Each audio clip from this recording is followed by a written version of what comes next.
Part 1. The Mirror That Bends Time. It was in the middle of the desert that I first understood why manifestation wasn't working for most people, and why, for those who got it, it worked with a kind of eerie, effortless precision. I had been walking for hours under the sun, dehydrated, confused, seeking some sort of answer that never came through books or teachings. Then, without a sound, I saw a mirage, not just a shimmer of heat, but a reflection of myself walking toward me. Except this version of me was already fulfilled, already free, already living the exact reality I had been trying to create. And in that moment, I realized the secret. Manifestation doesn't move forward in time. It moves backward, and we've been doing it upside down. We keep asking life to give us the things so we can feel the feeling. But quantum manifestation says the opposite. Feel the frequency first, and the timeline that matches it will collapse into your now. This isn't philosophy.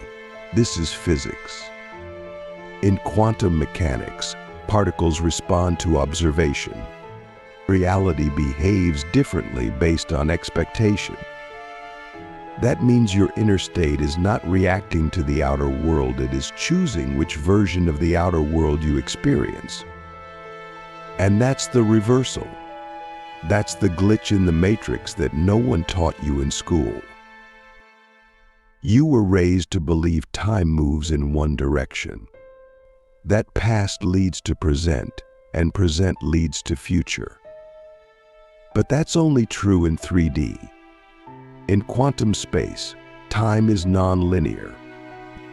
It's fluid. It bends around belief. And the future is not something you wait for. It's something you remember. You don't attract your dreams.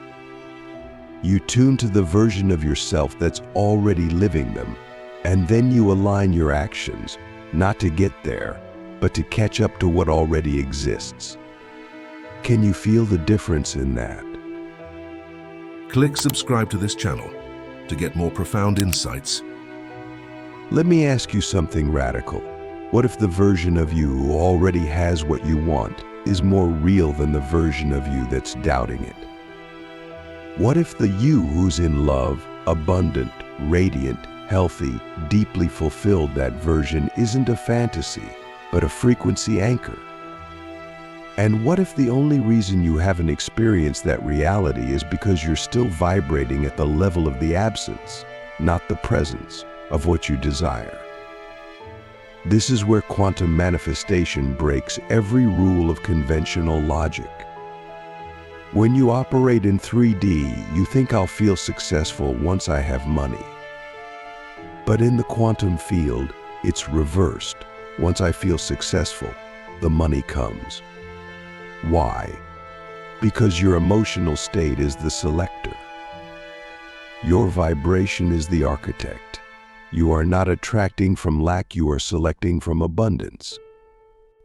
And every time you align your energy with the frequency of the outcome, you collapse the distance between now and then.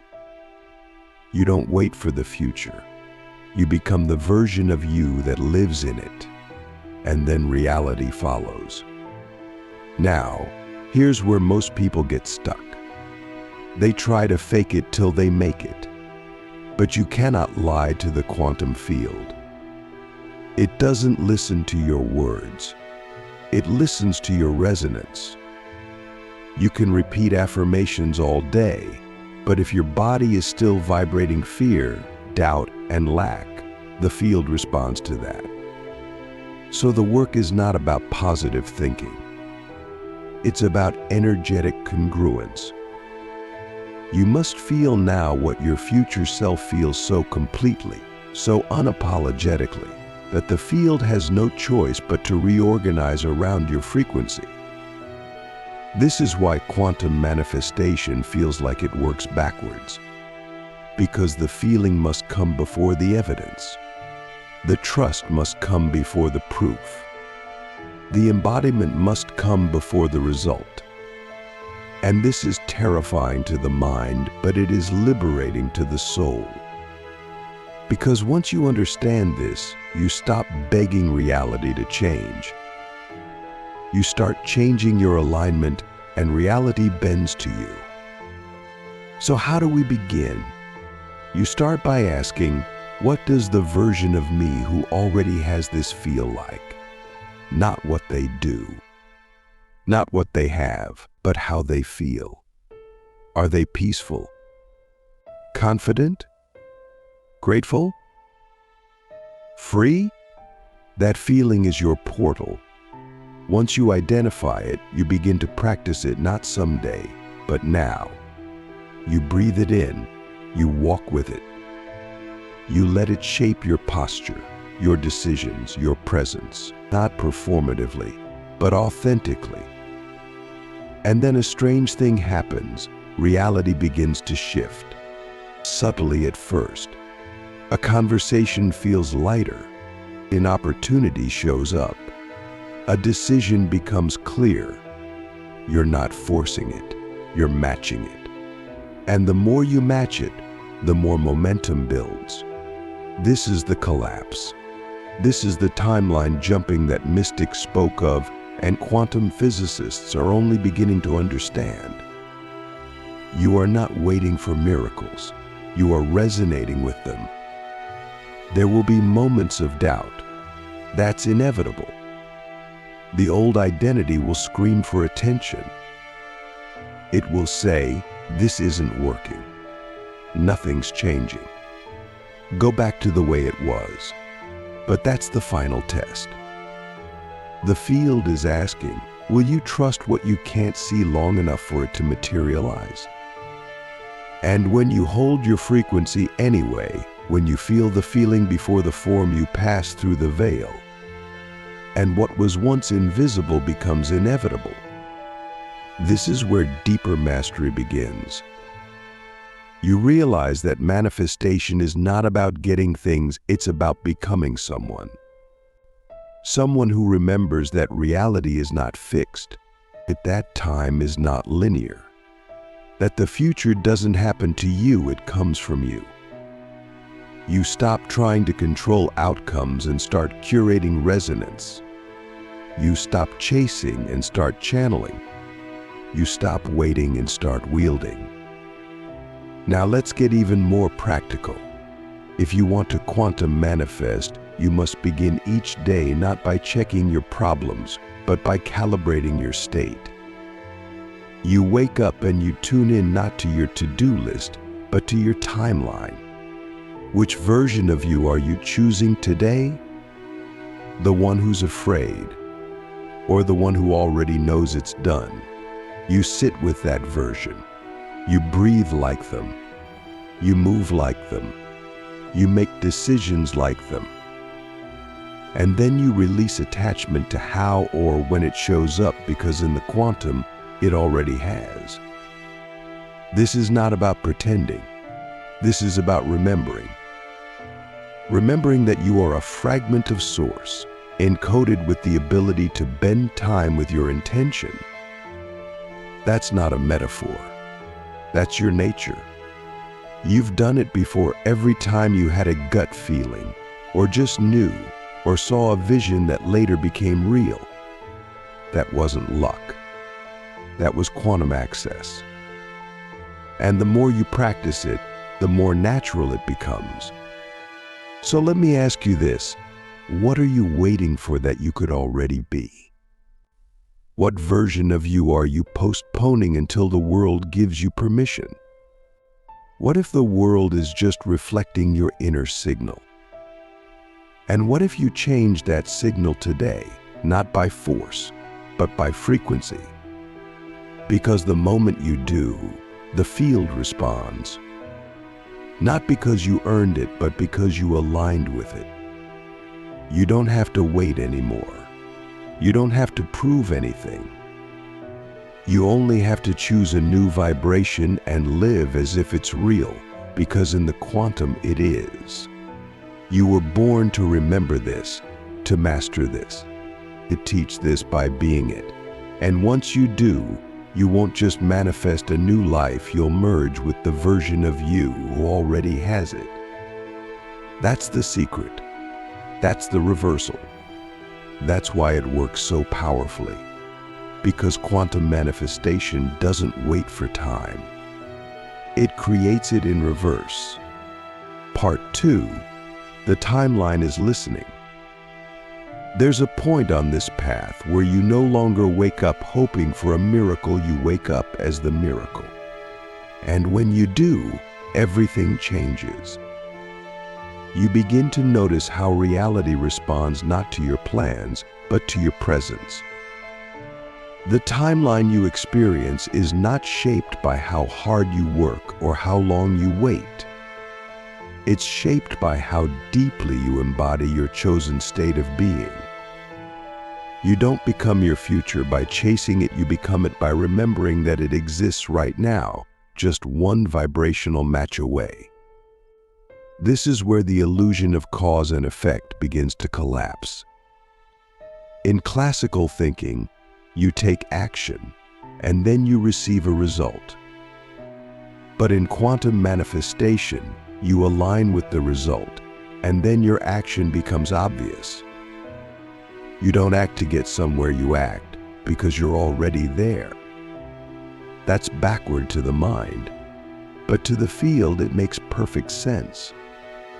Because energy precedes form, frequency precedes fact. The signal you emit now is the selector of your next experience. Think of it like this: your life is a radio, and infinite stations are playing right now. Each one is a different version of you, a different reality with its own mood, people, opportunities, and outcomes. When your thoughts, emotions, and actions are in harmony with a specific frequency, you tune into that station. You don't create it out of nowhere. You access what was already there. And when you do it consistently, that station becomes your new normal. That's why it's not about asking for something, it's about becoming the frequency that already contains it. But here's where it gets deeper. The moment you shift your frequency, the field reorganizes itself to reflect that version of you. People will leave. New ones will arrive. Paths will close. Others will open. It's not personal. It's physics. And if you resist this process, if you cling to outdated relationships, identities, or beliefs, you delay the collapse of the old timeline. Because you're telling the field, I want the new, but I'm still aligned with the old. And the field always listens, not to what you say, but to what you vibrate. Let me ask you something piercing. What are you still holding on to that doesn't match who you're becoming? What emotions? What patterns? What roles? What versions of you are still alive in your system, even though your soul has outgrown them? Until you answer those questions with ruthless honesty, you will loop in the same broadcast, manifesting the same story with different costumes. But the moment you release them, not just intellectually, but energetically, you create space for the next version of you to emerge. This is the sacred paradox. The future doesn't come forward until you let go of the version of you that's addicted to the past. And that version won't leave easily. It will whisper doubts. It will replay old wounds. It will try to convince you that you're safer staying small. That's not sabotage. That's spiritual inertia. The ego doesn't fear death, it fears irrelevance.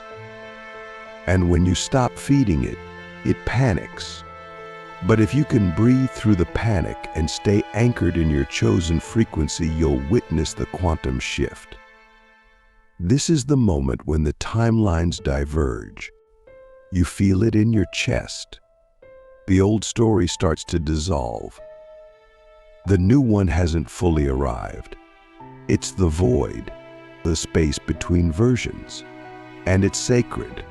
Most people run from it. But if you can rest there, if you can hold the vibration of your future self, even when there's no external evidence, you become undeniable to the field. You become a vibrational signature that matches a new reality so precisely that it must find you. This isn't magic, it's resonance. When a tuning fork is struck, anything vibrating at the same frequency begins to hum in harmony. That's what happens when you walk through life as your future self. The reality made for that version of you begins to hum back. People feel it before they understand it. Opportunities begin to organize themselves around you, not because you forced it, but because you became coherent. Coherence is the key. Emotional coherence, mental coherence, behavioral coherence. When your thoughts, emotions, and actions are all saying the same thing, you become a signal the universe cannot ignore. But when you think abundance, feel fear, and act from scarcity, your signal is fragmented, and the field responds with static, confusion, mixed results. Not because it's punishing you, but because it's honest. The field can only reflect what you are, not what you pretend to be. So how do you hold coherence in a chaotic world? You stop reacting. You start responding from your future state. You don't make decisions from fear, you make them from the frequency of the version of you who already knows the outcome is secure. You don't speak like the old you. You don't move like the old you. You don't think like the old you. You become a vibrational match for the reality that's already done. And the moment your system believes it, the field delivers it. But this takes discipline, not the discipline of force, but the discipline of remembrance. You must remind your body every day, every hour, who you really are. You must train your nervous system to feel safe in the unknown. You must choose alignment over familiarity, because the old you will always feel more comfortable until the new you becomes more real. And that only happens through repetition, not perfection. Here's a powerful practice. Each morning, before you check your phone, before you remember your name, ask yourself, what does the timeline of my highest self require from me today? Not what the world wants, not what your schedule demands, but what your future frequency is calling you toward.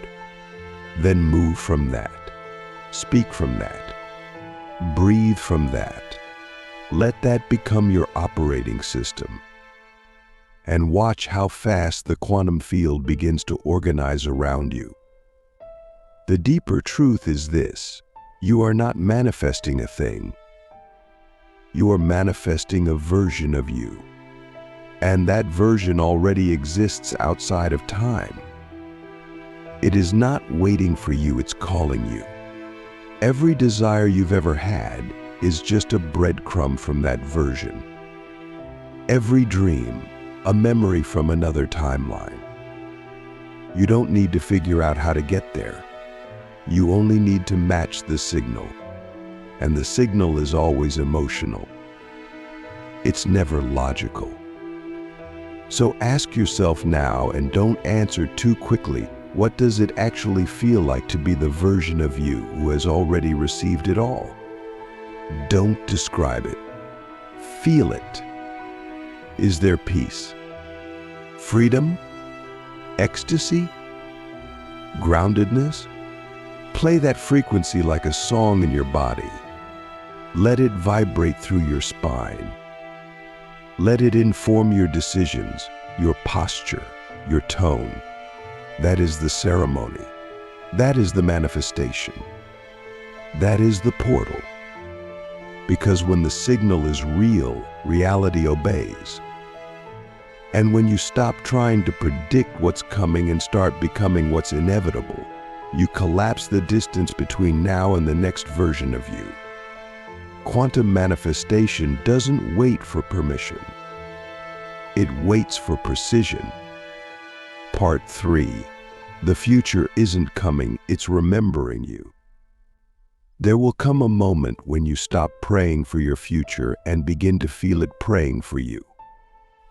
Not in words, but in waves. Not in desperation, but in deep, unwavering trust. The version of you that already lives in your highest timeline is not uncertain. It's not confused. It's not questioning. It is rooted. It is radiant. And it is reaching back through time in every moment you choose to come into alignment with it. This is why quantum manifestation works backwards. Because it's not about chasing your destiny, it's about receiving the signal from your already complete self. And that signal is always there, humming beneath your distractions, your doubts, your delays. The problem isn't that your future is distant. The problem is that the noise of your current identity drowns out the broadcast. You keep trying to manifest from the version of you that doesn't have it yet, instead of channeling the frequency of the one who already does. This is where the shift happens, not in your actions, but in the origin of your actions. Are you moving from fear or from finish? From lack or legacy? You were never meant to manifest like the masses do by forcing, hustling, begging the universe to hear you. You were meant to tune into the broadcast of your highest self. And when you do, you stop asking whether it's coming. You start acting like it's already here. Because in the quantum field it is. It always was. The delay was never in the timeline, it was in your alignment with it. And the moment you remember who you are, the delay dissolves. Let me ask you something that will either shake you or set you free. What if every desire you've ever had wasn't something you were trying to create, but something you were trying to catch up to? What if your soul already wrote the ending, and your job now is to embody the frequency that matches the final scene? You don't need to know how it unfolds. You only need to trust that the script already exists, and your alignment determines when you step into each scene. This is why you'll notice that when people truly surrender, not from defeat, but from clarity, things start moving fast. It's not because the universe suddenly wakes up. It's because you did. You finally stopped resisting the version of you that already knows. You stopped trying to manifest from the old identity, the one built on fear, trauma, and smallness. And you began to merge with the memory of who you were before the world told you to forget. The key to quantum manifestation is not repetition, it's resonance. And resonance can only be accessed when the nervous system feels safe enough to receive. This is why healing is not a detour. It's the gateway. You must become a safe container for the frequency of your next level. Otherwise, you'll sabotage it the moment it arrives, or worse, you won't even recognize it. Because your system is still calibrated to the familiar, even if the familiar is pain. So ask yourself, have you done the inner work to receive what you're calling in? Not just by vision boarding it or scripting it, but by clearing the distortions that would push it away. Have you forgiven the past? Have you released the identity that thrives on struggle? Have you unhooked from the belief that you must earn, prove, or suffer before you receive? Until you do, your manifestation will always feel delayed. Not because it's far, but because you're not yet matching the memory held in the field. Let's go deeper still. Every time you act from the state of I already have it, the quantum field interprets that as a command, not a request, not a wish, but a command from consciousness. And the field, being responsive and alive, begins to rearrange reality accordingly. Not because you're lucky, but because you're precise. Manifestation is not magic, it's mathematics. Vibration plus consistency equals inevitability. When you live like this consistently, people will start to say strange things to you. You're glowing. You feel different. I don't know what it is, but I want to be around you. That's not charisma. That's coherence. It's the natural magnetism of a person who has stopped leaking their signal through fear, overthinking, and self-doubt. And when you reach this point, you don't just manifest things. You bend fields, you shift rooms, you influence timelines. This is the true power of reverse manifestation. It's not about getting what you want. It's about remembering what's already yours and then calibrating your entire being to that truth. Your thoughts, yes, but also your tone, your walk, your choices, your energy. You become a living mirror of your highest timeline, and in doing so, you pull it into the now. But here's the final secret. The real gift of this process isn't the manifestation. It's who you become in the process. The version of you that holds impossible levels of trust, that no longer waits for signs because you are the sign, that doesn't chase love because you embody love, that doesn't seek validation because you radiate worthiness. That's the soul's real agenda, not to give you things, but to return you to your original frequency. So what do you do now? You stop asking, when will it come? And start asking, how can I embody it now? You stop looking for evidence and start being the evidence. You stop waiting for the future to arrive and you become the future in the present. And when that becomes your new normal, manifestation is no longer something you do. It becomes who you are. You are a quantum being, collapsing timelines with your choices, your emotions, your energy. You are not waiting for life to happen. You are remembering that it already has. And every breath you take in alignment with your highest self is a step backward toward the future that's already complete. Because in the quantum field, the future isn't coming. It's remembering you. And the moment you answer that call fully, fiercely, without conditions, reality will bend. Time will fold. And the life you thought you had to chase will arrive at your feet, not as a reward, but as a return.